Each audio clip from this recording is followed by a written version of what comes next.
It's wonderful to see so many people in person. I really miss that, so thank you for coming to this book event with Kevin Rudd on the Avoidable War. I will introduce Kevin in a few moments. My name is Bert Hofman, and I'm the director of the East Asian Institute, and I'm your facilitator for today. First, I'd like to acknowledge Professor Heng Chee, the president of NUS, who has graced us with his presence. Thank you so much for coming. I'd also like to thank Dean Simon Chesterman of the Law Faculty and Dean Danny Kuan, who could unfortunately not make it, but we're co-organizing the event with them. And I'd like to thank the team of the law school, of the Lee Kuan Yew School, and of EAI, and also the Bukit Timah Clusters IT group who made this happen. After Mr. Rudd's talk, we have two great Singaporean-based experts to comment on Mr. Rudd and correct him where he missed out on things. One is Heng Chee, and the other is James Crabtree of IISS. I'll introduce them after Kevin Rudd's talk when we're all sitting here. So I'm so glad to see so many, because the topic of today is indeed of the utmost importance and unfortunately of increased urgency. The relationship between China and the United States has been called the most consequential relationship of the century. And as relationships go, they're not doing very well at the moment. It has gone from deep engagement to competition and now occasional confrontation. And some people are now starting to talk about the next Cold War. As Singapore's Deputy Prime Minister Lawrence Wong put it in only a few days ago, we need to avoid the superpowers from sleepwalking into conflict. So if you weren't afraid, you got to pay attention.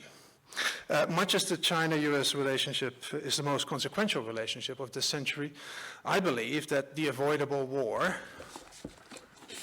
the book, is one of the most consequential books to understand that relationship and to understand on how to manage that relationship going forward, and indeed to avoid a war either cold or hot. Our speaker, Mr. Kevin Rudd, is exceptionally well placed to take on the topic, as he understands both superpowers very, very well. He lived in both countries for extended periods of time and has close personal relationship with both sides of the leadership. It happens that he's also fluent in Mandarin, unlike myself.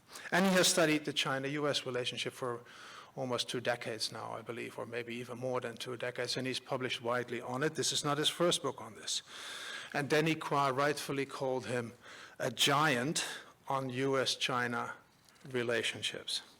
Mr. Rudd is the president and CEO of the Asia Society, and after a distinguished career in diplomacy, he was, and with several postings in China, he was the Prime Minister of Australia the 26th Prime Minister from 2007 to 2010, and then he was Foreign Minister of Australia from 2010 to 2012, before returning as, I guess, the 28th Prime Minister in 2013. Mr. Rudd is very widely published, as I mentioned, aside from The Avoidable War.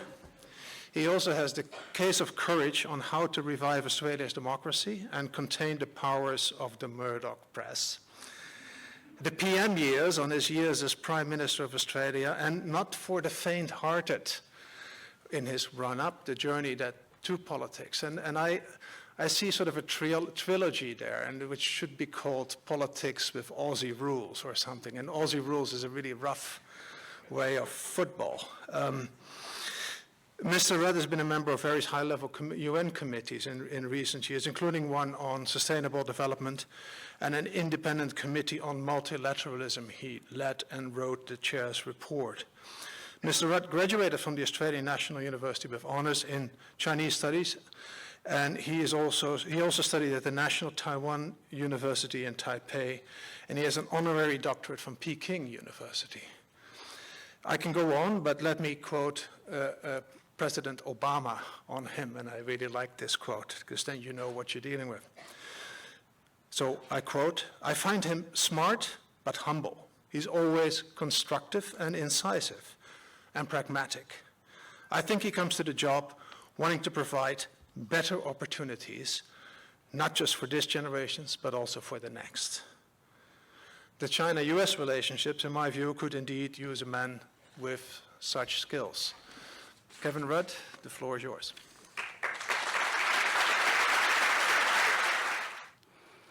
Thank you, Bert, for the promo of the book.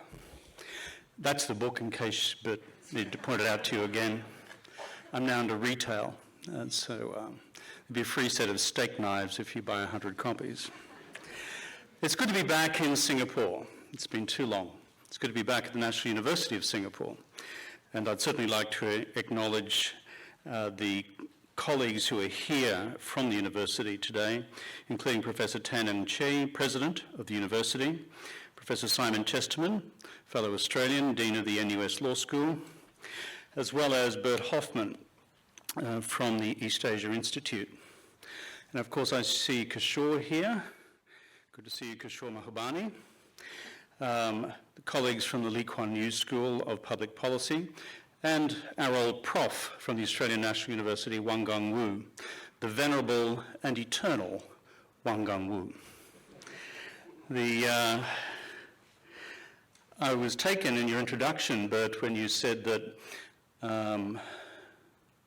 both Heng Chan, who is here, Singapore's ambassador at large, but also co-chair of the Asia Society, where I now work, together with James Crabtree, would be correcting my remarks later on.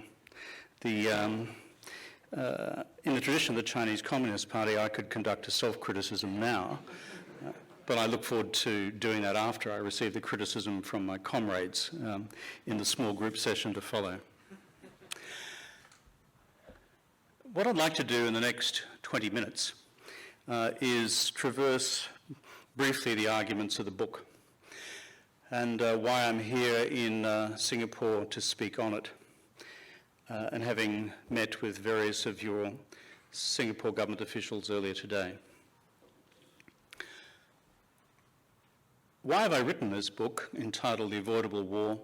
As someone who first began studying Chinese more than 40 years ago, and as someone who has looked closely at the US-China relationship over those 40 years as a career diplomat, as a member of parliament, as a foreign minister, as a prime minister, and now as the head of an American think tank, is for the first time in those 40 years I'm now actually seriously worried. I've seen all the ups and downs. I was in Beijing just prior to Tiananmen. I have seen the Chinese reaction on the ground to the bombing of their embassy in Belgrade. I have seen the impact of the deployment of US carriers in the Taiwan Straits, in the so-called Taiwan Straits crisis of 1995-96. I've seen a lot of these things over the years, but they've all occurred within a certain bandwidth, within a certain spectrum. Structurally, we now seem to be headed in a radically different direction. And the reason I wrote this book, which I finished writing on Christmas Day last year, much to my wife's annoyance, was because I wanted to get it out as early as I could. And it's based on an article I wrote in Foreign Affairs magazine the previous March, just following the election of the Biden administration, an article entitled Short of War. So for me, there has been something of an urgency about dealing with this topic head on, because the times are now increasingly urgent. The second point I wanted to address here is what has brought this about between the United States and China. We could all pick on one part of the problem or another, but trying to look at it as an overall phenomenon, let me put it in these terms. I think there are three major underlying causative factors at work. One seems self-evident, but it's important to state clearly, and that is the changing nature of the balance of power in the region, whether it's economic, whether it's military, whether it's technological. The truth is, if we were to roll the clock back 10, 20, 30, 40, 50 years to the time of US-China diplomatic engagement, this year being the 50th anniversary of the Kissinger visit, then there has been no point in the past where we have seen the balance of power narrow to the extent that we see it at present between these two great powers. And if international relations theory and practice tells us one thing in the world, is when the balance of power changes, it affects the behaviour of states. That is one causative factor. The second causative factor is the particular leadership approach of Xi Jinping. Xi Jinping is different from his predecessors. That's simply a reality. And if you ask yourself, how is he different from his predecessors, I would argue in the following 2 or 3 senses. First, ideologically, he has moved the Chinese Communist Party more towards the Leninist left. A greater centrality of the party over the state, a greater centrality of his leadership over the party, a greater centrality of the party over the academy, over non-government organisations, over the media, over religious institutions, and certainly a crackdown on any form of dissent within the party or beyond the party. His second major change from the past has been on the economy.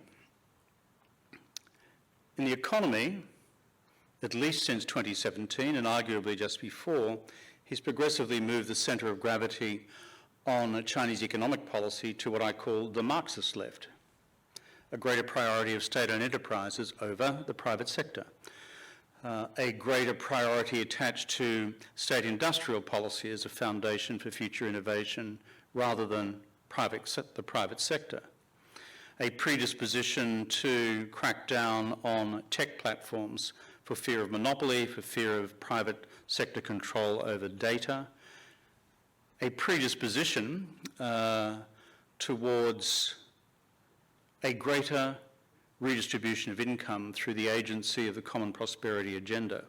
You can line one of these things up after the other, but the common thematic is a move more in the direction of what I describe as the Marxist left as far as Chinese economic policy settings are concerned.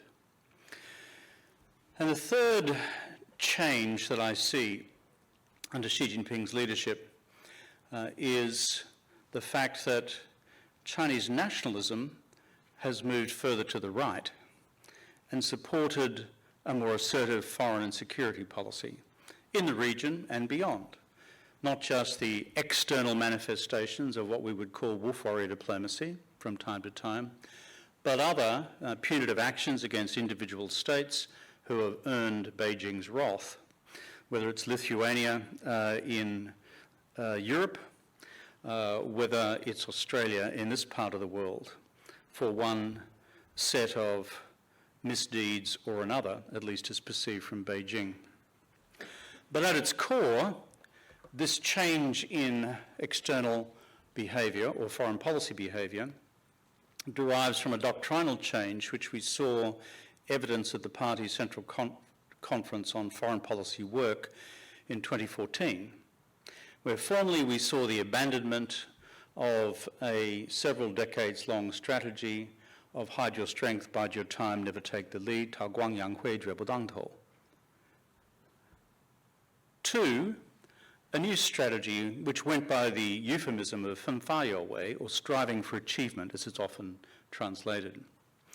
In other words, the time had come in Xi Jinping's assessment for China to cease being a price taker in the international community and to become a price setter, to challenge the pre-existing norms values and institutions laid down by the United States in the post-war settlement of 1944-45, and to begin to craft new institutions of international governance which were Sinocentric and more reflective of Chinese interests and values rather than those of the United States and its Western democratic allies.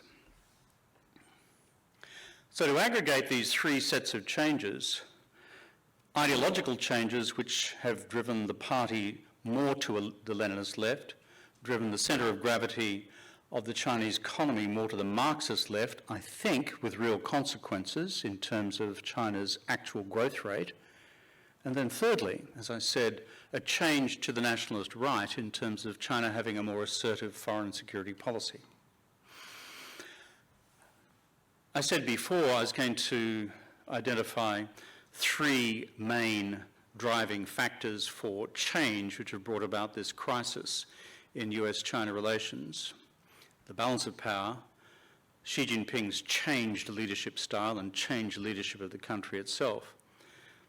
But of course, it takes two to tango in international relations. And the third driving factor is the United States itself.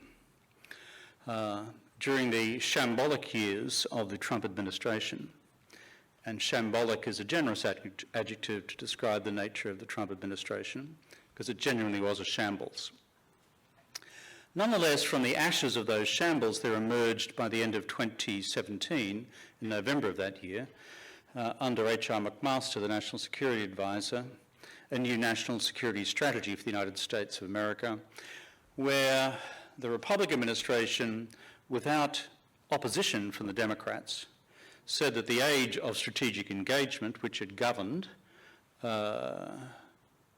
China's and the United States' bilateral relationship for some decades, was now to be replaced by a new reality called the age of strategic competition. And by and large, that, probably uniquely within the Trump administration, survived into the Biden administration, to the extent that this has now effectively become the bipartisan strategic call to arms for Republicans and Democrats in their response to China's rise. In other words, the United States, as of late 2017, began with Democrat support and now Democrats with Republican support to begin driving a new national China strategy which seeks to confront China's rise in order to prevent China from realising its underlying national ambition, which is to become the preeminent power in this region and ultimately in the world. That is the logic which becomes explicit in Xi Jinping's overall nationalist narrative of 中华民族伟大复兴, the great rejuvenation of the Chinese nation. So these are the driving factors which, leaving the detail of yesterday's developments and what happened in the Taiwan Straits last week, what will happen in the Taiwan Straits next week, and what will happen in the United States Congress the week after, these, I believe, are the fundamental driving structural factors at work. They're not about to change. Which brings me to my third point. So how do we manage this new relationship of strategic competition between these two powers without accidentally crossing a tripwire into crisis, escalation, conflict, and war? Hence the title of a book which you'll soon buy many copies of, The Avoidable War, steak knives optional. At present, if I was to characterise the nature of the US-China management of their strategically competitive relationship, it would be simply this. We currently have a period of unmanaged strategic competition. As of today, this day in August 2022, I can't remember the date, must be the 19th of August. I just flew in yesterday. There are no rules of the road in this US-China relationship. There are no guardrails. In fact, as of the conclusion of the Pelosi misadventure in Taiwan recently, the four remaining links between the militaries of the two sides were unilaterally abolished, 取消, by the Chinese side. So not only do we not have formal links between the two militaries, as of now, we also have, even within that fragile framework, no effective rules of the road, no effective guardrails around the major strategic flashpoints which exist in the US-China relationship. Taiwan, of course, is the central one, but beyond that, rolling complexities in the South China Sea, the East China Sea, potential complexities emerging from the progressive nuclearization of the Korean Peninsula through to what happens on a daily basis in cyber and space, each of which is capable, by accident or perhaps design, or a cocktail of the above, to tripwire us into crisis, escalation, conflict and war. At present, the de facto management mechanism is like this. It's called push and shove. It's an advanced theory of international relations. I push, you shove. If you've ever seen this happen in the kids' playground as you walk past one of your local primary schools, that's kind of what it's like. Push and shove. The only problem emerges when one day someone pushes too far and the other one falls over.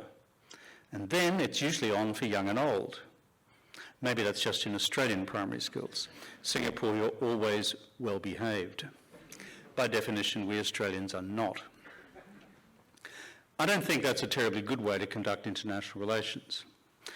Or the other visual analogy I'd put to you is this. Think of United States and China a bit like this. Here are two guys, in a backyard workshop, both soldering away with welding equipment, solder, and then welding. And they've got sort of semi-ragged facial protection gear on. If you look carefully at the floor, however, you see all the cables and wiring are all exposed because all the insulation's been ripped off over the years. There's nothing left, just exposed cables on the floor. Also, you notice there's water everywhere on the floor, and you notice that neither of these guys are wearing rubber-soled shoes, and there are welding sparks flying everywhere. What could possibly go wrong? That's the problem we have with this relationship at the moment. There is no insulation, political or diplomatic, to reduce the risks of crisis, escalation, conflict and war. That's what we've got at the moment. I call that unmanaged strategic competition. The alternative, which is the subject of this handsomely covered book behind me, is what I call managed strategic competition. And I detail the concept in the latter 2 or 3 chapters of the book. Essentially, it's along these lines. There are 4 component parts, and I'll conclude my remarks with this. The first is that in the 5 strategic red line areas that I referred to before, rather than push and shove, because this relationship has become so volatile, unstable and dangerous, is it not better that both sides maturely sit down and identify and communicate to each other what their irreducible strategic red lines are? Now, this may seem to some to be naive. You can imagine military commanders sitting in the front row here going, "You can never do that, Kevin." To which I would say, and the current alternative is jet fighters intercepting reconnaissance aircraft yesterday over the South China Sea and blowing chaff into their engines and nearly causing one of them to crash, thereby triggering a bilateral security alliance between the United States and one of its alliance partners. I'm not so sure the old rules of the game are effective anymore. New rules of the game would be difficult to develop, I concede you that. But it's not really been tried. And so the core recommendation of the book is within the 5 strategic red line areas that I referred to before, starting with Taiwan, that through high-level and internal diplomacy between the two sides, that red lines be identified by each side. They'll never be agreed by both sides. That's simply impossible. But it is better to know in advance what happens, or what could happen, in the event of one side's stated red line being crossed. This is not just a red line for Chinese consumption, it's also for American consumption.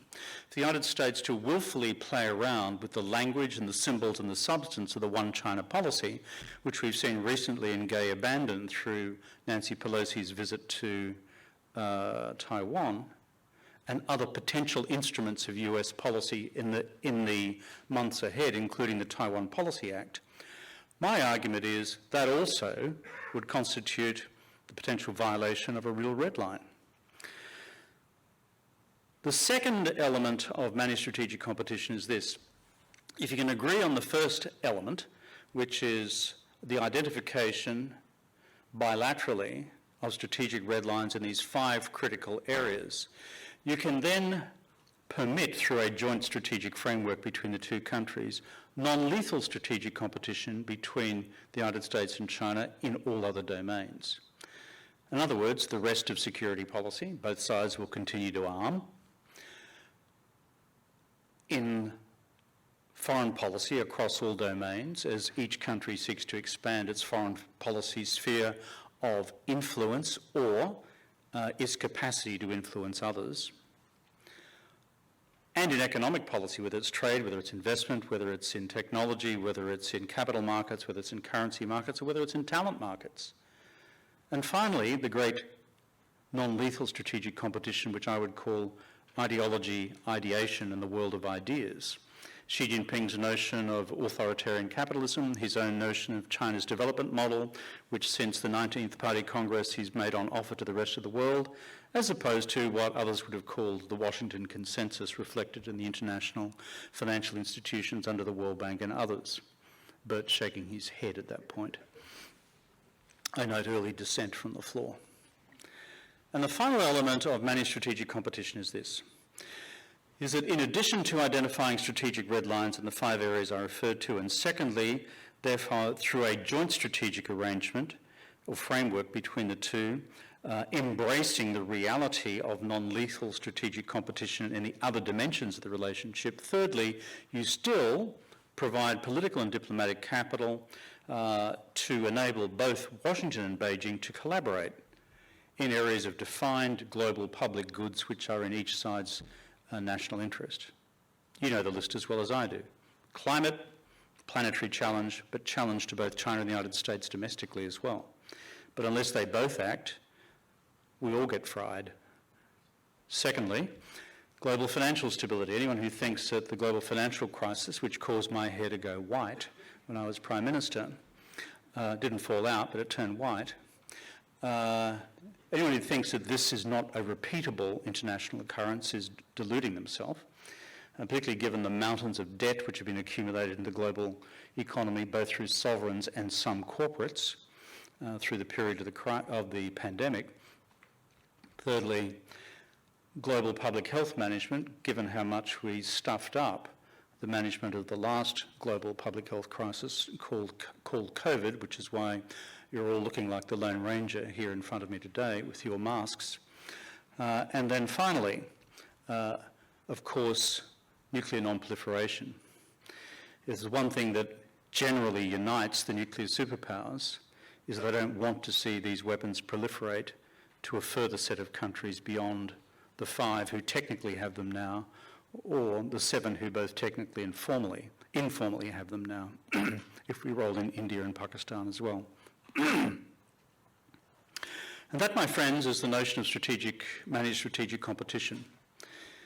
The implementation machinery that I argue for in the book, if such an agreement could be fashioned, is one, that the US National Security Advisor, partnered by the US Secretary of State, the US Secretary of Defense, and their 3 Chinese counterparts, form the ongoing management mechanism for such a joint strategic framework. Easier said than done, I know that. But the alternative, I continue to contend, is too horrendous to consider. I thank you for your attention. I look forward to my criticism and self-criticism session, which is now to come. So after this, there will be a Q&A, so do start thinking about your questions right after the comments from Heng, Chee and James Crabtree, because the self-criticism we postpone until afterwards. All right, so we get two commentators, wonderful commentators. Everybody here knows Ambassador Heng Chee, and she's, of course, one of the longest-serving ambassadors for Singapore in the United States, but currently she is ambassador at large with the Singapore Foreign Ministry, and she's a professor at the Lee Kuan Yew Center for Innovative Cities at the Singapore University of Technology and Design. She's also the chairman of ICES, as they say here, ICEAS I like more, but ICES here, and deputy chairman of the Social Sciences Research Council. And as Kevin already said, she's also the global chair of the Asia Society. And so that makes her your boss, right? Yeah, so she's the boss of Kevin Rudd, in case you wonder. She holds a bachelor's with honors from National University of Singapore and an MA from Cornell University and a PhD from the University of Singapore. Heng Chee, please, the floor is yours. Thank you very much, Bert. It's a pleasure to be here. Good afternoon to all our distinguished guests and those who are interested in buying Kevin's book. Actually, it's a delusion if I think I am Kevin's boss. John Taunton and I are the two co-chairs of Asia Society, and in fact, we are driven by Kevin, who since taking over, I should say, has really given a rebirth to Asia Society. We are dynamic, we're there, we're very relevant, thanks to Kevin's presence, ubiquitous presence on all the news channels, commenting very carefully and very sagely, even if I say so as your chairman, on the problems of the day, on the US-China relationship. How to comment on your book? I'm really not going to be the book reviewer. I thought I'll take this occasion just to make some remarks about how I see the situation and where Kevin's book fits into this. We live in dangerous times, and I would say, it's not a statement I would normally say. In fact, I've been portraying the region as a relatively peaceful region, stable region. But we've been entering into difficult times, and now we are in dangerous times. It's not just that the US-China relationship seems to be deteriorating with no bottom in sight. I think the Taiwan Straits has become a red-hot area again. And whilst, there were the United States and China were confronting each other in different parts of the region, I never seriously thought that South China Sea would be the area where the conflagration would happen. But Taiwan Straits, yes, because it is the core interest of China. The Taiwan Straits, not since the Taiwan Straits of 1995 and 96, have we seen this kind of what I call kabuki on steroids. Now, the 1995 crisis, as you know, was triggered off by Lee Teng-wee's acceptance of the Cornell invitation and going to Cornell. At that time, Warren Christopher was the Secretary of State, and Christopher denied him the visa. But there were friends of Taiwan in Congress, friends of Lee Teng-wee, who moved together and they passed a resolution which said we have to give Lee Teng-wee a visa. I think Warren Christopher thought that giving the visa to Lee Teng-wee, president of Taiwan, was not consonant with the US official position on China and Taiwan. So that was what happened. But his decision was overturned. Well, the Chinese were really angry, and in fact they went literally ballistic, and shot missiles into the waters, and also mobilized on the Fujian coast. President Clinton then reacted and sent in ships and carrier group, the Nimitz, with other ships. I think that, that act was passed, things stopped, and President Clinton sent, in fact, a couple other carrier groups into the waters then. But the Chinese learned one lesson from it, which is that the United States would come to the assistance of Taiwan, and you can't just take Taiwan without taking the United States into reckoning. which is why I think they were so interested in the South China Sea, because it is linked to, in my mind, to really Taiwan. Because South China Sea, and you've seen China militarizing the South China Sea, they have taken the South China Sea, in fact, they've taken it, in fact, to stop the easy access of US ships in the future, should there be a crisis or a serious conflict over the Taiwan Straits. Well, you know, then was then, now is now, and we are facing Taiwan and the Taiwan Straits crisis today. I think all the players have changed, if you look at them. China has changed. China today has built itself up to be a major military power, economic power, and has political influence in the region. The United States has changed too. It is far more forward-leaning. Initially, it was the three communiques, Shanghai Communique. Then it was Taiwan Relations Act and 6 assurances. Now, Chinese side point out that the United States talks of Taiwan Relations Act first, 6 assurances, then is the communiques, all right? So, but I think President Trump has really moved the chips forward, and he's changed the degree to which the United States is prepared to deal with Taiwan, taking the phone call for Tsai Ing-wen, and now it's escalated. And the United States does meet Taiwanese officials at a much higher level, allow them to go to the United States, and the congressional delegations, they were always there, but the level has gone higher and higher until it was Speaker Pelosi. Now, China has changed, US has changed, and what is most important, the Taiwanese have changed. And I think today in Taiwan, Taiwanese are largely 70–80% in support of independence. And that is a very real fact that China would have to deal with. Now, the United States has accused China of salami slicing in South China Sea.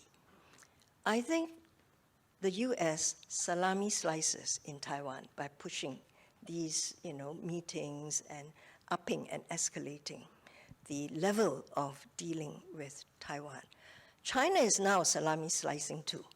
On Taiwan, it was always, they were changing facts on the ground, and so was the United States. Everybody said one China, but actually it was very different, the reality. And when I was in Washington in March this year, some people told me, actually, I think we have one China and one Taiwan policy. Americans say that. So now with the visit of Speaker Pelosi to Taiwan, I think the Chinese have also changed now, has salami sliced further. It will now find it quite easy and normal, the new normal, to fly across the median line. They are lobbing missiles into the Japanese EEZ, and is that going to happen again? And so it is, in fact, I feel, a very dangerous situation. So what can we do? What is to be done? And here, Kevin has spoken about, his managed strategic competition, which is why it is important. I noticed, Kevin, that, US White House people, the NSC people, use your word guardrails, that they have to set guardrails. I believe even Global Times has made reference to managed strategic competition. Some Chinese strategic thinkers have taken up the concept. Whilst they talk of these terms, are they agreeable to sitting down? And if they sit down, what will they agree to? I think it's going to be very tough, Kevin, and I don't know what they can agree on. But as you say, you challenge those who are skeptical to ask, so what better idea have you got? And I have none. But I believe that you can call it managed strategic competition, but it's good if US and China talks. They just have to talk. Talk, talk, and talk. And I really do hope President Xi Jinping and President Biden will meet at the end of the year somewhere. All the dialogues, as Kevin pointed out, that were established with great difficulty after President Trump, have now been canceled. So how do you restore that again? And that's what we would like to see. What do I worry about now? I worry about accidents that can happen, and yes, we are sleepwalking into a conflict. Some people think it's too calm a expression. Sleepwalking is, much more dangerous than that, And think if China feels now it can fly over and really buzz Taiwan, shoot missiles there, and Taiwanese jets have to unscramble, fly up and unscramble things, that could be an accident. And what will happen? I think this is one of the issues. The United States has just offered to do a special economic arrangement with Taiwan, a sort of IPEF version, IPEF. And, they may offer market access. But I did say to some staff Dell, congressional staffers who came, that if you offer Taiwan market access and you do not offer Southeast Asia market access, it's not going to go down very well. Your IPEF with Taiwan will look highly political. So the United States has to be careful how you help Taiwan. Secretary Pompeo was for a very brief 2 days or so in Singapore, and he spoke to a group of people, and I asked him, will the United States send troops to Taiwan? He was very diplomatic. His answer was, it is not knowable. So we do not know, how the US would react. So I would say, we hope that there'll be some discussion, managed strategic competition, but in the absence of that, I can only hold my breath. Over to you, James. Thank you. Thank you so much. Let me introduce James Crabtree, the Executive Director of IISS Asia.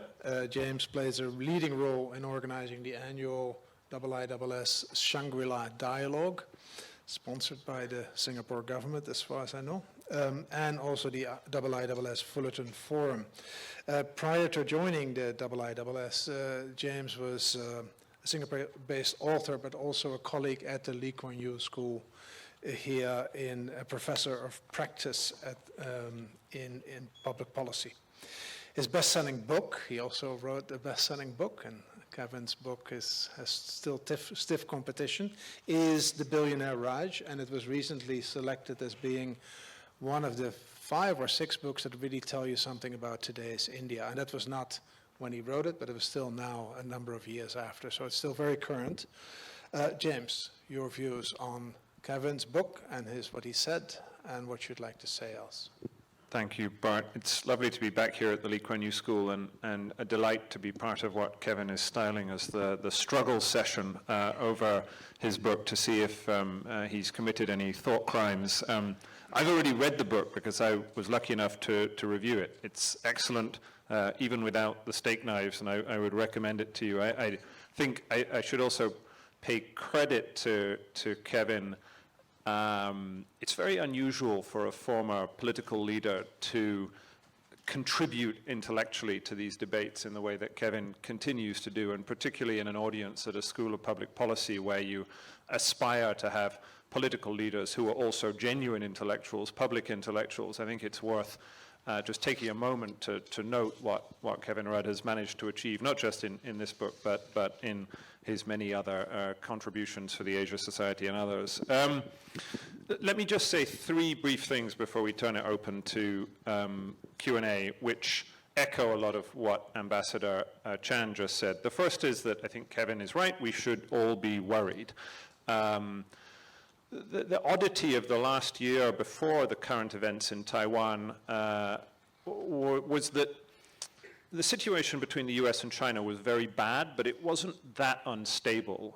At the Shangri-La Dialogue, which my organization runs, the Chinese defense minister gave a quite fiery speech with some sort of red meat language on Taiwan, but he didn't change the position that China held on important regional issues. And there had been contact between Presidents Biden and President Xi, albeit virtual. You could see the beginnings of some contact, diplomatic contact, including, for instance, the meeting that the Chinese and American defense ministers had here in Singapore. All of that has now been put to one side in the aftermath of the events of the last few weeks. Kevin's book deals with 10 scenarios that could cause conflict between the US and China. Not all of them involve Taiwan, but a number of them involve that kind of contingency, and I think we've got a taste of how destabilizing that can be. The second thing I would say is that the situation with Taiwan could also get worse. As Ambassador Chan said, the problem that you have is you will hear in Washington and Taipei that people want the status quo, but the status quo is being undermined by all three parties involved. So the Chinese are undermining the status quo, and you can have seen that from the last events of the last few weeks. If you're lobbing missiles over a country, then you're trying to change the way that it is perceiving its set of self-interests. In Taiwan, the status quo is changing. As Ambassador Chan said, the Taiwanese are becoming more Taiwanese. Very few identify as Chinese anymore. The country is trending blue, and you'll see that in the elections next year. Maybe not in the direction of immediate independence, but that's the direction of travel. And whether or not you believe that the Biden administration is deliberately trying to change the US consensus on Taiwan, and I don't think President Biden is, despite his misspeaking, you can see that in the American political system, in Congress, in the intellectual community, that things are changing in the way the US views China and Taiwan. And so at all three levels, there's a lot of instability, and the Chinese can see that, particularly in the United States. Even if President Biden doesn't want to change things, another future president very well might. And so at the Shangri-La Dialogue, the Chinese defense minister, the way I described his speech was he had poured a big bucket of red paint on China's existing red lines. And in a sense, that's what you've seen in the military domain over the last couple of weeks, which is China using these extraordinary military exercises to try and demonstrate to the United States that they're really serious about this, and don't push us because we mean it. I suppose the risk is that, again, as Ambassador Chan says, things could get worse. There are plenty of trigger points, not just the accidents, but there are elections in Taiwan next year. They're unlikely to go in the direction that Beijing would like. You have the run-up to the US 2024 election, where on the Republican side, you're quite likely, I think, to see figures like Mike Pompeo making remarks that will not be at all welcome in Beijing, as he did, for instance, when he gave a speech in Taipei. And even in terms of cross-strait relations, there are lots of ways in which things could get much more difficult. I mean, you've seen now a new equilibrium of what counts as Chinese military action. You've begun to see China using language about not recognizing the Taiwan Strait as international waters, all sorts of ways in which this situation could get more complicated. And so I suppose that simply takes us to the conclusion of Kevin's book, which is a lot is riding both on the hoped-for in-person meeting between Xi and Biden later this year, but also the hope that you, in a sense, you can kind of put a floor under what's happened under the last few weeks and try and get back to what was happening before with slightly more regular contact on each side to begin to try and get to the situation that Kevin's talking about, of an articulation of really what are the red lines here, and how can we begin to communicate with one another. I think the chink of light is that it may be the case that in the long term that President Xi in particular wants to change the status quo, but I think both he and Biden have some interests in stability in the short term.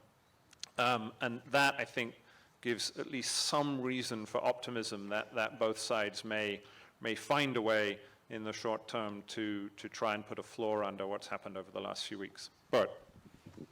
Thanks very much, James. Quick reaction on this. I don't expect a struggle, as said, but the quick reaction would be good. No, thank you for that.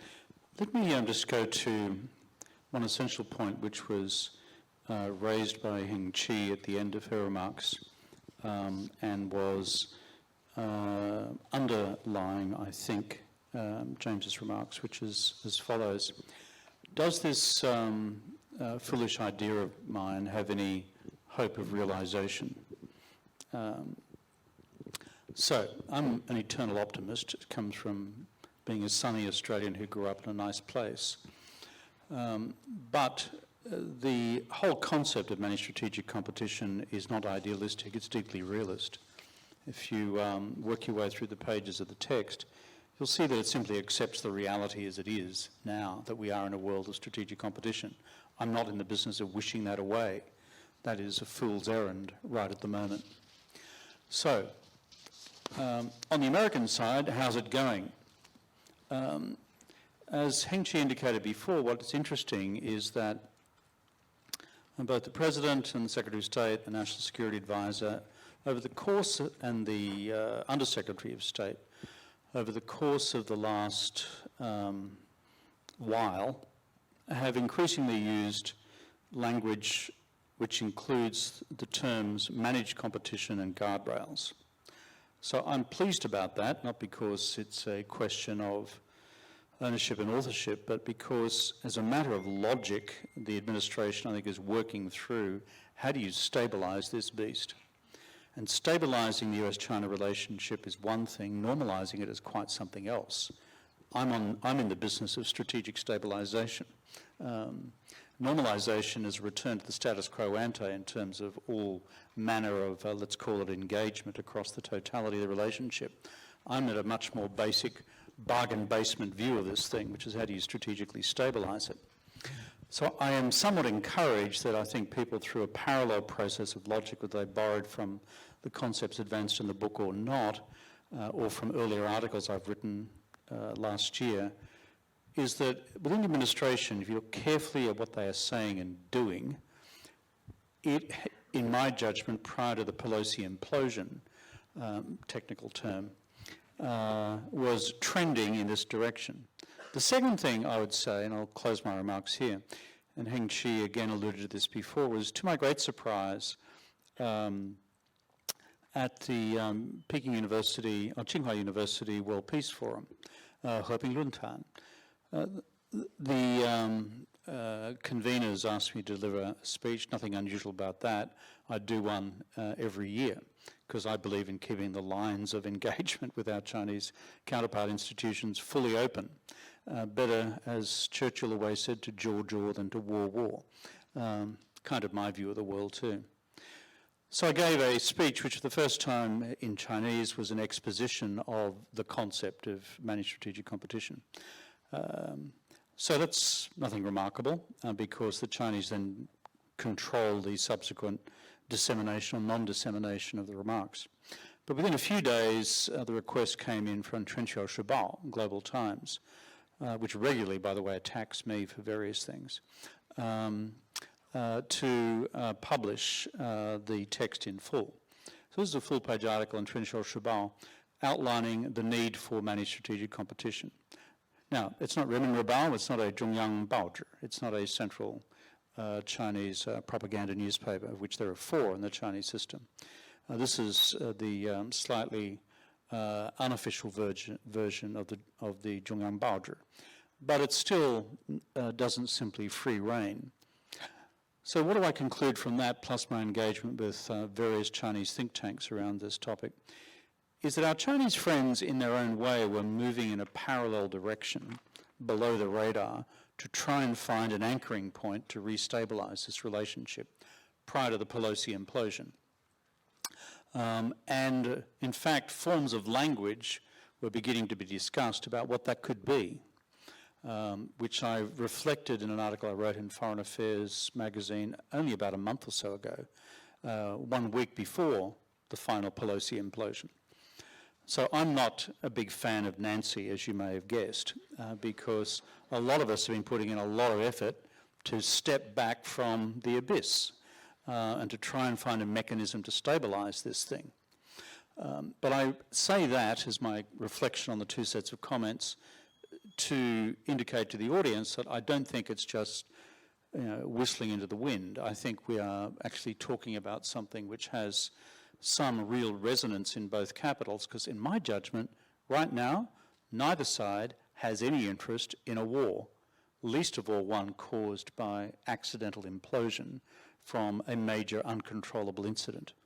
And therefore, my hope is, as Heng, Chee and James intimated, that when we do get to the Xi Jinping-Biden summit, and God help me if it gets suspended, in November, that there may be some basis to begin to reconstitute this sort of elemental dialogue.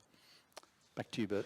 And the good thing is that it comes after the midterm elections and after the 20th Party Congress. So I think Xi some of the Jinping may politics, win the 20th Party Congress. I'm not sure Smoking Joe Biden's going to win the midterms. but that may actually have a very positive effect on his interest in the foreign affairs, as we've seen in past presidents. All right, we go over to all of you here. There's 4 microphones, and then there's a special microphone for Kishore here in the beginning. So please, I've never known Kishore to need a microphone. You can go to the, we'll take a couple of questions at the same time. Okay. If you, Yeah, if you allow. Simon also put up his hand. I just volunteered to ask the first question. Kevin, excellent presentation. And you use a very powerful image of 2 welders in a room with exposed wires, water on the ground, sparks flying, and as you said, what could possibly go wrong? So it's very clear that the situation is very dangerous. Now, you know the people in Washington, D.C. very well. The key policymakers are Biden, Kamala Harris, Austin, Blinken, Jake Sullivan, and maybe Bill Burns. Which of these 6 people understand how dangerous the situation is? And which one of this is actually now trying to see, hey, how do we apply the brakes and when do we start applying the brakes? Is there someone in the administration saying that now? This is my analysis, Kishore. I don't wish to quote people or paraphrase conversations I may or may not have had. But as I observe it from the outside and looking at the intellectual efforts and policy efforts of the likes of both Blinken and Sullivan, they are, I believe, seeking to engineer the system in this direction. Whether they succeed or not is a separate matter because of all the other external factors, both in the Congress, both elsewhere in the administration, plus, of course, the future actions by our Chinese friends as well. But I do believe they are fully conceptually across where we are, how dangerous it is, and frankly, what the exit ramp might be. All right. For everybody else except Kishore, please identify yourself when you ask a question. and please here in front first. Thank you very much. Annemarie Schleich, former diplomat to Australia. You need to put down your microphone. Yeah. Annemarie Schleich, former diplomat to Australia and now a fellow at RSIS, which is a think tank here in Singapore. Thanks for a gripping overview over the geopolitical developments in Asia. 2017, former President Trump pushed for a revival of the four-power quadrilateral alliance, the Quad. And now the Quad has become one of the pillars of Australia's security architecture. And I do recall that Mr. Ratiu terminated Australia's membership in the Quad in 2008. Could you briefly elaborate why you did that? Hold the thought. We go in the back there. Hello, my name is Nigel Lee. I'm a student at the Moscow State Institute of International Relations. So I was in Moscow the whole time when the war started, and that's what prompted me to ask this question about red lines. That was precisely the rhetoric that the Kremlin used, and only started using towards the beginning of the escalation of the conflict. That's why I'm not yet convinced. I agree on the guardrails aspect, but I'm not fully convinced yet about identifying red lines, because I think precisely it is the ambiguity from the United States that prevents China from, taking action. So I hope you could clarify that. Thank you. We're going to take a third one and then have Kevin answer. And, Hi, Mr. Rudd. My name is Dennis. I run a social enterprise in education that facilitates exchanges between Singapore and US creatives and artists.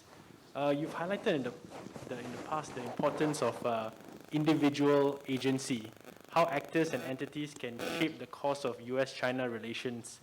I'd like to ask you about the role that Singapore plays, both in the past and present. Lee Kuan Yew was believed to be a respected figure among earlier Chinese leaders. He was said to have had their ear, and he used it to play a positive part to facilitate the relationship between the US and China. Assuming you agree with this perspective, how did Lee and Singapore, by extension, during his time, demonstrate the importance of agency, and what role can Singapore play today with a China that's more assertive? back to you, Kevin. Good. On the Quad, which is the first question asked of me, the quadrilateral security dialogue. For those of you who are not specialists in the field, Japan, India, United States, and Australia. It's been through multiple incarnations. The first incarnation was under Shinzo Abe in 2006. And by the time I was elected at the end of 2007, to our diplomatic colleague who asked the question, actually it had been dead and buried by everybody else. And the diplomatic record is fairly clear. First of all, Shinzo Abe had been removed as head of the LDP, and Prime Minister Fukuda dispensed with it by the time I was elected. The second was that Manmohan Singh, the then Prime Minister of India, on a visit to Beijing, said, "Quad, what Quad?" And that was the end of the Quad from India's perspective. Thirdly, my predecessor, the Conservative Prime Minister of Australia, Mr. Howard, authorised his then Defence Minister in Beijing to say, "We will not be proceeding with the Quad." And he made that in Beijing at the Bai building of all places, the home of the PLA in Beijing. And then Muggins gets elected here, that's me, and I look around and it's like, Tonto and the Lone Ranger, what do you mean we? There's no one left.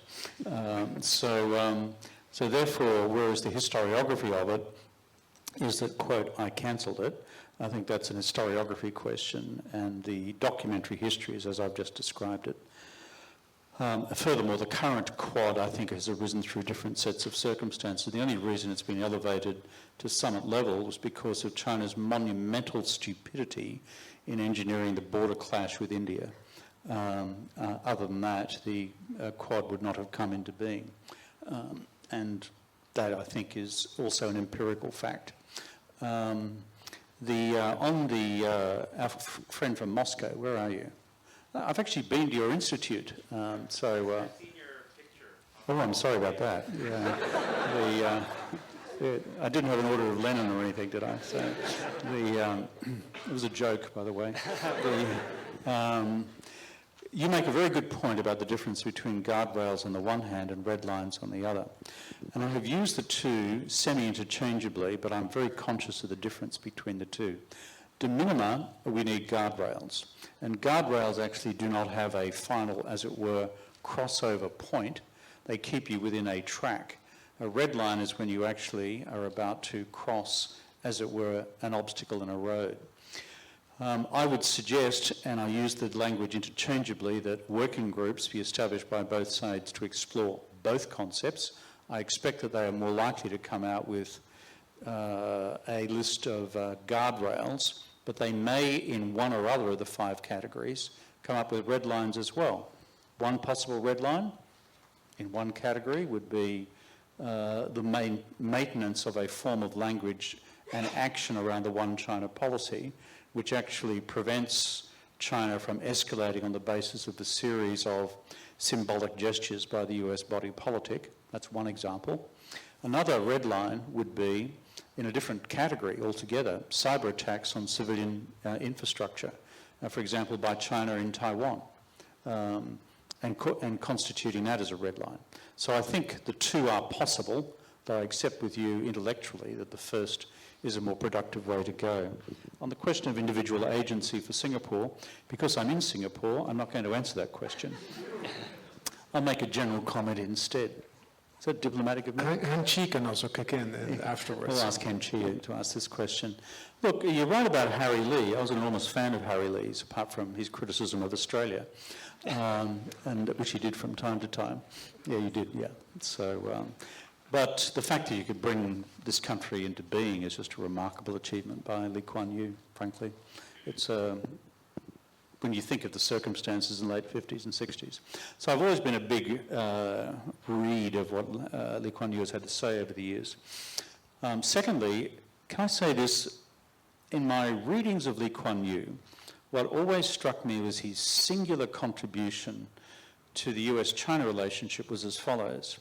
He spoke continually, both privately and publicly, with realist clarity. A realist clarity which often gets lost in the language used between the two principals, that's Washington and Beijing. And having someone, and I'm not saying this is Lee Hsien Loong's job or his successor's job or anyone else from Singapore's job, but having someone in the international community who can name it for what it is and indicate which trajectory it's going in. For example, Harry Lee's great response to the question, do you think China wants to become the preeminent global power? To which Harry Lee said, of course they want to become the preeminent global power. China was once the preeminent global power. They want to get back to it. Wouldn't you? Talking to an American. Now that is such a refreshingly realist statement of the obvious that it actually creates almost a new reality factor in the discourse. So Harry Lee's de minimis contribution to this relationship, always said with classic Lee Kuan Yew clarity, was to tell it like it is. And he could do that as a third party. And I think we miss him because of what he was able to bring to that table. Heng Chee or James, would you like to add to any of these questions? You don't have to. Actually, Kevin has put it very nicely, but having served in Washington for 16 years, I would like to say this, that the United States and Washington is such a country and place that you will find I find no equivalent in the world. Can you imagine that you go to the Capitol and, I'm asked when I speak to State Department, USTR, Treasury, whatever, Defense, and they would say, Ambassador, what do you think we should do? Hey, I don't think our foreign ministry asks a foreign ambassador, what do you think we should do about this particular problem? Now, of course, they may not listen to you. You can say what you want, but they may not take in your advice. But the point is, they do you the courtesy and they actually seek to listen to what you have to say. And I think that is what I find, very attractive about the United States. And I think Lee Kuan Yew did that. They wanted to hear, and they found his advice, useful. Prime Minister Lee Hsien Loong this year went to Washington, and in a time of very tense and debate between the United States and China, and the relationship was getting from bad to worse, I think he came in and said things in Washington that you won't find any Americans standing up to say it, or anyone in any think tank, academic or whatever, will say it. And he took the middle path and tried to persuade the United States, in fact, to work with China. You can, have your confrontation, but you really have to cooperate. And I still remember Lee Hsien Loong saying, you cannot keep forming groupings, and it's anyone but China. Now, who will put it so clearly, but the Singapore Prime Minister? Two very brief points. One, thought from Kishore's point about the response to what's happened in the last few weeks in Washington. I mean, it strikes me one of the risks is that coming out of this whatever we're calling it, the fourth crisis, or the risk is both sides think they actually did reasonably well. So the United States feels that they sort of stood up to the Chinese. Nancy Pelosi had a right to go, so she went, and that was a win. And the Chinese feel that they demonstrated their red line and demonstrated military prowess and slightly changed some facts on the ground. And so if that is indeed the conclusion, that both sides come out of this thinking, well, we did all right out of that, then that makes the kind of diplomacy that Kevin is talking about even more difficult. Dennis's point, I think, is a good one, and Kevin's point and Heng Chee's point about the blunt language that Lee Kuan Yew could use, and also his unusual access in Beijing. These are not things that are likely to be repeated, but actually Singapore does have, I think, a special role to play in this. So if you want to understand what Southeast Asia wants out of the kind of the new era of great power competition, probably the best thing that you can read is the 2019 Shangri-La Dialogue keynote address that Prime Minister Lee gave, which subsequently turned into a long essay for Foreign Affairs magazine. And that, although it doesn't quite have the crisp bluntness of his father's language, remains a sort of set text in terms of what does this region want? What do they want? What do people who live here want the US and China to do? And Singapore, I think, of all the countries in the region, is probably best placed to articulate that, and that's why the current Prime Minister Lee remains a very influential figure, because he has been able to articulate a kind of vision and describe what this region sees as the contours of the debate, and that's something that I think, as Kevin said, is needed now more than ever as we have a leadership transition here in Singapore as well. All right. We go to Dean Simon, then we go into the back, and then we go across the room. And I'm not sure whether we have room for another round. I'm very sorry in advance. Simon. Thanks, Bert. And Kevin, welcome back to Singapore. It's great to have you here. And echoing something James, I think, said in the introduction, practitioner scholars are few and far between, but you're really epitomizing that, not least because you were actually willing to go and do further study after politics. So two questions, one short-term, one sort of more structural. The short-term one is, it's kind of amazing, in an hour plus we've had a conversation about geopolitics and come close to but not quite mentioned the word Ukraine. So you finished your book before the Ukraine current crisis, so I'm curious how that affects your own analysis of, in particular, Beijing's thought about Taiwan, but also Washington's calculus about Taiwan. The more structural question has been echoed in the issue of sort of what role Singapore can play, and I'll broaden it to include Australia. So I was living in the United States when George W. Bush was elected. Kishore Mahbubani was ambassador to the UN. We commiserated how could America elect this terrible president, clearly the worst president America would ever have, how wrong we were. But one thing he ushered in was a move from the Clinton doctrine of strategic partnership with China to strategic competitor. You had the EP-3 spy plane incident, one of the many crises you catalogue. And at the time, there was a concern for places like Singapore and Australia that we really don't want to be forced to choose between our economic ties to China, political security, to some extent cultural ties with the United States. But back in early 2001, if forced to choose, possibly the United States would have come out first. Now, September 11 happens, China's off the radar for a decade, which, as you said, is Taguang Yanghui. That was Chinese foreign policy, to be left alone. Jump forward to today, and it would be, you certainly wouldn't choose the United States over China now. You probably wouldn't choose China over the United States. So in addition to this question of what role Singapore can play through the sort of speak truth to power, or what does Singapore want, what can medium and small sized countries like Singapore and Australia offer to help mediate this relationship, to help build the sort of guardrails you're talking about, given the current context? I'll just give us a very quick answer because we've got a couple of other questions lined up. I think at a minimum level, there is room in the international community for friends, allies and partners of the United States and friends of China, given its only ally is North Korea, to say to both capitals, there is a global interest and a regional interest at stake for you to manage your relationship more effectively, strategically. And while you would expect me to argue the framework outlined in his book as the basis for putting an idea to them, whether it's that or something else, to say, here is an idea for the way in which you should do it. Because to simply assume that the rest of us have to be price takers for the rolling structural deterioration of this relationship across the board, I think is wrong for all of us. Therefore, I think it's a bit like Heng Chee's point. The Americans don't say when you roll into the office in Washington, hi Kevin, you've been horse riding recently, da, da, da, da. They say, well, what do you think we should do? Now, that question will be asked of US friends, partners and allies across the world. We're not unique, Australians and Singaporeans. And I think the time has come for us to say, could you manage your strategic competition more effectively?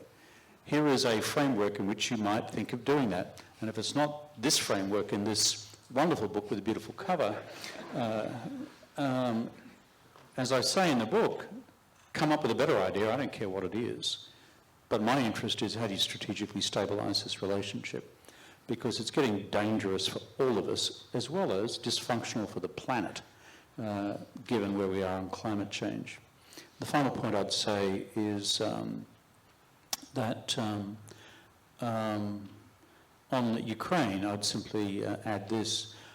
I have a slightly heretical view that Ukraine has not caused one element of change in China's strategic calculus over Taiwan, because the PLA and the Chinese leadership and the PBOC on the sanctions question have been working on railway tracks on this for a very long time. They don't know the day or the hour when they would flip the switch, if they do need to flip the switch. If anything, they'll look at Ukraine and say, Putin was a fool. Doesn't he know that, if you read Sun Tzu's Art of War, that war is a great matter of state, and if you lose the war, you lose the state. So you never go to war unless you've got an overwhelming military advantage. Obviously, this Turkey didn't. That's Putin, by the way. So I can almost hear the conversations in the Guofangdashi along those lines. What do these Ruskies think they were doing? And there's one final point, though, about Ukraine where I think it is significant, is what has, frankly, been the effect of Ukraine is to demonstrably weaken China's political, diplomatic and economic front in Europe. I've just come from Northern Europe yesterday and spoke to a lot of the political leaders there. And there is a shock factor about China's not just silence over the Russian invasion of Ukraine, but tacit support for the Russian economy and diplomacy writ large. China, if there is a singular effect of Ukraine, I believe it's in the wider, quote, correlation of forces, not the military equation over the island, which is where does Europe go on the future of the China question and the China-Taiwan question, given the Europeans have now framed finally Ukraine in Europe equals Taiwan in Asia, however flawed Beijing will think that analogy is, that is now the analogy in the mind of most European capitals. All right, I'm sorry, but I only have time for 2 more questions, one there and one there. Sorry for the rest. G'day, Mr. Rudd, Kynan Houghton. I'm a former Australian civil servant, now working on climate and energy issues in Asia. So my question's about that. The current ructions, the crisis this year aside, China's very dependent on the lifeblood of energy coming from around the world. Oil tankers through the Singapore Strait, LNG, gas, coal from Australia. But noting your article last week in the Nikkei with Ban Ki-moon, the energy transition is moving at increasing pace, and that won't be the case so much 10 years from now, 20 years from now. There'll be a lot less of that dependency and perhaps tripwire. In the context of the energy transition, this dynamic, do you think it's positive? Sorry, I'd like to ask you to ask the question. Do you see that as a positive development, one which will lower the temperature potentially in this relationship, or one that gives China perhaps more elbow room and room for strategic manoeuvre, not having that dependency there? All right, thanks. And final question there. Please keep it brief. Yeah. My name is Aditya, and I'm a PhD student at NUS. So you talked about crises like the 2008 economic crisis being like a repeatable event. So given the current scenario in China about the real estate sector and a couple of many bad loans given under the BRI initiative, do you see economic turmoil brewing in China in the near future? Thank you. Okay, so renewable energy and security plus economic turmoil in China. So a minute on each, and then we'll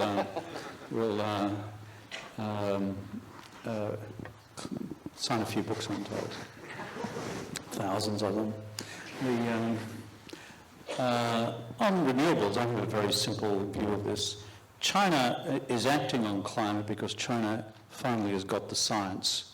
And I could almost map when that happened, sometime between Copenhagen and Paris, probably around about 2010 in the Conference of the Parties deliberations on the United Nations Framework Convention on Climate Change.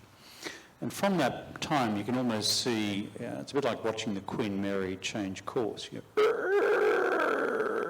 a bit like that. It's been going on for the better part of a decade. We would like it to change course much more rapidly. Secondly, the renewable energy transformation in China is real. They've applied all sorts of industrial policy leverage to it and giving rise to a whole series of accusations about unfair trade. But what is my overall argument? The renewable energy transformation is actually good for global security.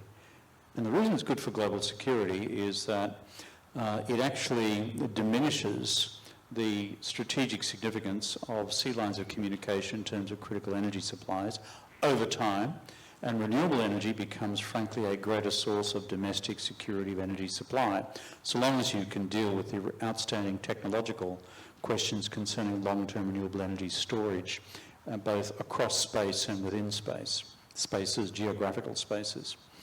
And on the Chinese domestic economy, if you're interested in this subject, there's a very long and turgid piece I have written, which is on the Asia Society website. It's got a very snappy title, something like Challenges in China's Contemporary Political Economy, political implications of the upcoming 20th Party Congress, and future directions for US-China relations, full stop. It didn't sell as well, so that's my haiku summary of the article. So the reason I point you to it, however, is that I try and interpolate in that long article, which is 12,000 words, by the way, what is actually happening in the political economy on the cusp of this Congress. And the haiku summary of the haiku title is as follows.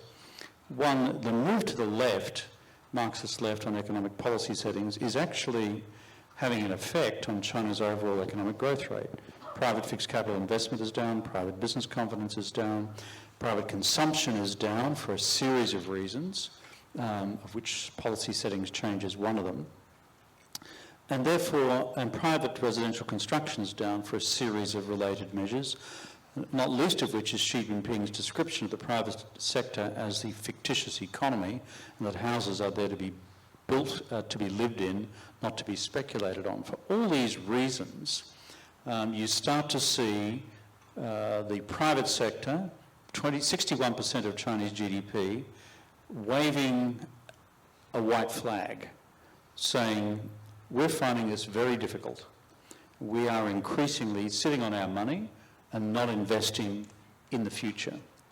And the open question here is, on that central question, is once the 20th Party Congress is out of the road, does Xi Jinping change economic course to the one that we have seen him embrace since the 19th Party Congress in 2017, when the beginnings of this significant shift to the left on the economy began? To keep the growth rate at 5% per annum, or 6%, which historically is the number which is necessary to guarantee full employment and continued rising living standards, thereby sustaining the social contract between party and people, then he's going to have to change economic course. Ideologically, he doesn't want to change course because that means ceding control or power or influence back to the private sector, which frankly is what has ideologically terrified him in his period in office so far, a private sector beginning to dominate the party in terms of its size and significance and influence. Which way will he turn on this ultimate dilemma in development theory, that is political control versus economic freedom? I don't know. I can't predict that, and I've been looking at China for 40 years. Therefore, what I'll be doing is reading the text of Xi Jinping's report to the 20th Party Congress to see what the ideological signal points are for any change in economic policy direction. That, I think, will be our most decisive piece of evidence. Thank you very much. All right. I know that both James and Heng Chee would have many more things to say, but we're really running out of time. His chief of staff is on my case, so I really need to close. Thank you very much for coming. Thank you for your interesting questions and the interesting debate. Thanks to James and Heng Chee for the excellent comments. And of course, thanks a lot to Kevin Rudd for coming here and gracing us with his presence and his presentation. Thank you so much.